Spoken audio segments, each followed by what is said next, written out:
आपके अपने YouTube channel ज्ञान गुरु अशोक पर आप सभी का तहे दिल से स्वागत अभिनंदन। साइंस की एंटीबायोटिक डोज में आज हम पढ़ेंगे चैप्टर नंबर 13 विद्युत। और विद्युत वाले चैप्टर में हम लोगों ने पिछले वीडियो के अंदर कुछ भौतिक राशियाँ, मात्रक एंड परिभाषाओं पर चर्चा की थी। आज हम इस विद्युत के चैप्टर में एक वेरी इंपॉर्टेंट टॉपिक पर चर्चा करेंगे जो बोर्ड पेपर में हर साल पूछे जाने वाला क्वेश्चन है। चलते हैं अपने टॉपिक पर। टॉपिक है हमारा ओम का नियम। ओम का नियम किसने दिया था? सर्वप्रथम हमारे को ये पता होना चाहिए। ओम का नियम दिया था जॉर्ज साइमन ओम ने। कब दिया था? 1827 के अंदर दिया था। ओम का नियम क्या है? यदि किसी चालक तार की भौतिक अवस्था अपरिवर्तित रहे तो चालक तार में प्रवाहित विद्युत धारा उसके सिरों पर उत्पन्न विभवांतर के समानुपाती होती है। इसे ओम का नियम कहते हैं।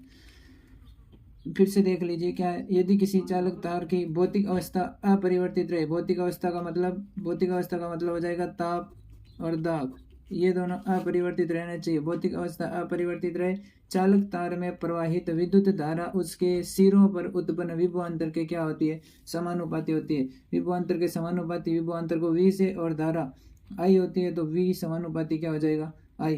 यहाँ से हम आगे क्या लिख सकते हैं? V बराबर IR। यहाँ पर R क्या हो जाएगा? देखते हैं R क्या हो जाएगा? R हो जाएगा, R बराबर हो जाएगा हमारे पास क्या हो जाएगा? प्रतिरोध। इसे क्या कहेंगे? R को प्रतिरोध कह सकते हैं। और ये सर R आया कहाँ से? सर ये समानुपाती क्या है? समानुपाती नियतांक है। समानुपाती नियतांक R एक नियतांक है जिसे चालक का प्रतिरोध कहते हैं। किसी चालक का यह गुण है कि वह अपने में प्रवाहित होने वाले आवेश का विरोध करता है। देखते हैं क्या बात कही है कि प्रतिरोध क्या होता है? प्रतिरोध वह गुण होता है किसी चालक तार का जो अपने में से प्रवाहित होने वाले आवेश का विरोध करता है, उसे क्या कहते हैं? प्रतिरोध कहते हैं। प्रतिरोध का मात्रक क्या है? प्रतिरोध का मात्रक होता है क्या? ओम। कल भी हमने डिस्कस किया था प्रतिरोध का मात्रक क्या होता है? प्रतिरोध का मात्रक होता है ओम। विभवांतर व धारा के मध्य ग्राफ। विभवांतर और धारा के मध्य ग्राफ पर चर्चा करते हैं तो एक मैंने इधर की साइड y अक्ष पर मैंने विभवांतर ले लिया और x अक्ष पर मैंने क्या ले ली? धारा ले ली। अब इसमें कुछ मैंने ये बिंदु ले लिए और बिंदु 0.1 चलेगी तो विभवांतर कितना आएगा? विभवांतर 1 आ जाएगा। तो हमारा यहाँ पर एक बिंदु आ जाएगा। अगर धारा 1.2 चलेगी तो विभवांतर क्या आ जाएगा? 2 आ जाएगा। अगर धारा 3 चलेगी तो विभवांतर कितना आ जाएगा? 3 आ जाएगा। अगर 4 चलेगी तो विभवांतर भी कितना आ जाएगा? 4 चलेगी। तो मैं यहाँ से क्या समझाने का प्रयास कर रहा हूँ? कि जो ग्राफ हमारे को विभवांतर और धारा के मध्य मिलेगा वो एक सरल रेखा में होगा। कैसा? सरल रेखा में ग्राफ मिलेगा। चलते हैं। एक नोट लिखा हुआ है आपके सामने। क्या है कि एक गुलाम आवेश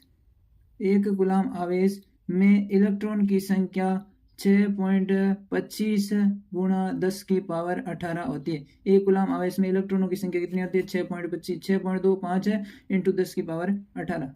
एक गुलाम आवेश में इलेक्ट्रॉन की संख्या 6.25 इंटू 10 की पावर 18 होती है। दूसरा नोट क्या है? यदि प्रतिरोध को दुगुना किया जाए तो विद्युत धारा आधी रह जाती है। अगर प्रतिरोध को दुगुना किया जाएगा तो विद्युत धारा आधी रह जाती है। चलते हैं आगे हमारा चालक में प्रतिरोध की निर्भरता। चालक के अंदर प्रतिरोध की क्या निर्भरता होती है? क्या प्रभाव पड़ता है? पहला है हमारा R समानुपाती L।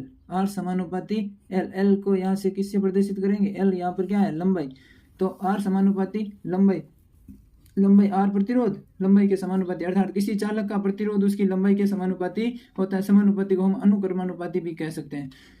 दूसरा इसी के अंदर क्या है? R व्युत्क्रमानुपाती A, ये R समानुपाती 1/A बोल सकते हैं। अर्थात किसी चालक का प्रतिरोध उसके अनुप्रस्थ काट A को क्या है? A अनुप्रस्थ काट क्षेत्रफल मोटाई, अनुप्रस्थ काट क्षेत्रफल के व्युत्क्रमानुपाती होता है। यानी अनुप्रस्थ काट क्षेत्रफल जितना बढ़ेगा तार का प्रतिरोध उतना ही घट जाएगा। तार जितना मोटा होगा उसके अंदर धारा अधिक चलेगी। प्रतिरोध तार के पदार्थ की प्रकृति पर निर्भर करता है। प्रकृति, अगर तार जो हमारे लाइटों के अंदर तार होते हैं, अगर प्रकृति अच्छी है, वो अच्छी क्वालिटी का है तो धारा अच्छी बहेगी। अगर लो क्वालिटी का है तो धारा कम चलेगी। पहली बात तो तार की जितनी लंबाई अधिक होगी तो प्रतिरोध अधिक लगेगा। मतलब तार की लंबाई अधिक तो उसके अंदर धारा क्या बहेगी, धारा कम बहेगी। लंबा तार होगा तो विद्युत धारा कम बहेगी।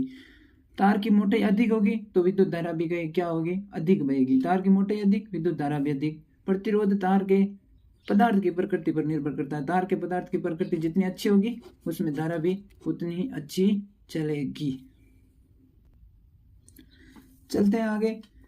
अगला अपना टॉपिक रहेगा क्या, विशिष्ट प्रतिरोध या प्रतिरोधकता। विशिष्ट प्रतिरोध या प्रतिरोधकता। इसके अंदर पहला मैंने क्या पढ़ा था, हम लोगों ने क्या पढ़ा था, अभी हम लोगों ने क्या पढ़ा था कि R समानुपाती L होता है। समीकरण नंबर मैंने 1 दे दिया। मतलब जितना प्रतिरोध अधिक, लंबाई जितनी अधिक, प्रतिरोध उतना ही अधिक। R व्युत्क्रमानुपाती क्या होता है, A। अगर क्षेत्रफल अधिक है तो प्रतिरोध है कम। दोनों समीकरण अभी पीछे चर्चा किए थे। समीकरण 1 और समीकरण 2 से समीकरण 1 और 2 को मिला लिया तो हमारे को क्या मिल गया, यहाँ से R समानुपाती L। क्या मिल गया, R समानुपाती L मिल गया। अब यहाँ से मैं ये समानुपाती नियतांक हटाऊंगा, समानुपाती का चिन्ह हटाऊंगा तो यहाँ पर क्या आ जाएगा मेरा, R बराबर रो एल अपॉन ए। यहाँ पर ये रो क्या आ गया, ये सर ये है एक नियतांक। क्या है, नियतांक है जिसे हम क्या कहेंगे, प्रतिरोधकता या हमारा विशिष्ट प्रतिरोध। क्या कहेंगे, प्रतिरोधकता या विशिष्ट प्रतिरोध कहेंगे। अब मैं इस रो का मान यहाँ से निकालूंगा तो रो का मान क्या निकल जाएगा, रो बराबर ये इधर गुणे में चला जाएगा तो क्या हो जाएगा, RA अपॉन L हो जाएगा। ये किसका मान निकल गया, विशिष्ट प्रतिरोधकता बराबर क्या होता है, प्रतिरोध गुणा क्षेत्रफल यानी अनुप्रस्थ काट का क्षेत्रफल अपॉन क्या हो जाएगा, L मतलब है लंबाई। बात करते हैं प्रतिरोधकता। कल मैंने वीडियो में बताया था प्रतिरोधकता का मात्रक क्या होता है, मात्रक आप सभी लोग बताओगे यहाँ मात्रक क्या होता है, कल वाले वीडियो में मैंने बताया था। अगला टॉपिक पर चर्चा करते हैं। अगला टॉपिक क्या, प्रतिरोध की ताप पर निर्भरता। प्रतिरोध की ताप पर निर्भरता। कुछ धातु हैं, लोहा, तांबा, प्लेटिनम, सोना, एल्यूमिनियम आदि का प्रतिरोध ताप बढ़ने पर क्या हो जाता है, बढ़ जाता है। किसका ताप बढ़ाओगे, कुछ धातुओं का ताप बढ़ाओगे तो प्रतिरोध क्या हो जाएगा, बढ़ जाएगा। लोहे का, तांबे का, प्लेटिनम, सोना, एल्यूमिनियम आदि का ताप बढ़ाओगे तो प्रतिरोध बढ़ जाएगा। मिश्र धातु, स्टील, पीतल, कांसा, मैग्नीज का ताप बढ़ाने पर प्रतिरोध बहुत कम बढ़ता है। इनका ताप बढ़ाओगे तो प्रतिरोध बिल्कुल ही कम बढ़ेगा। अर्धचालक जैसे सिलिकॉन, जर्मेनियम का प्रतिरोध ताप बढ़ाने पर बिल्कुल ही क्या होता है, कम बढ़ता है।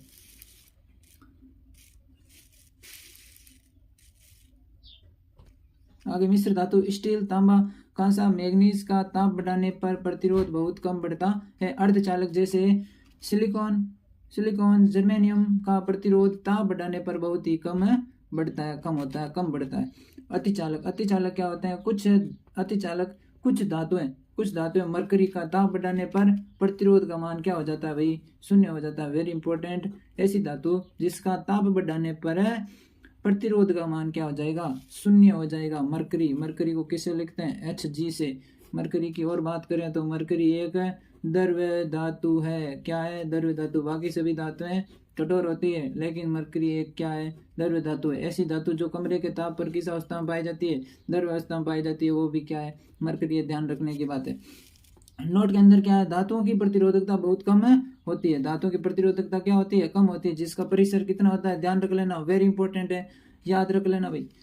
10⁻⁸ ओम मीटर से 10⁻⁶ ओम मीटर है किसकी प्रतिरोधकता, धातुओं की। अब बात करते हैं रबड़ और या कांच की प्रतिरोधकता। कांच जैसी विद्युत रोधी पदार्थों की प्रतिरोधकता 10⁻12 से 10⁻17 ओम मीटर की कोटि की होती है। किसी पदार्थ का प्रतिरोध या प्रतिरोधकता दोनों ही ताप पर निर्भर करती है। Very important.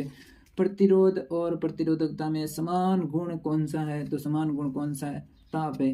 गुरु आसोप यूट्यूब चैनल को ज़्यादा से ज़्यादा शेयर करें, लाइक करें और देखते रहिए एंटीबायोटिक डोज के साथ।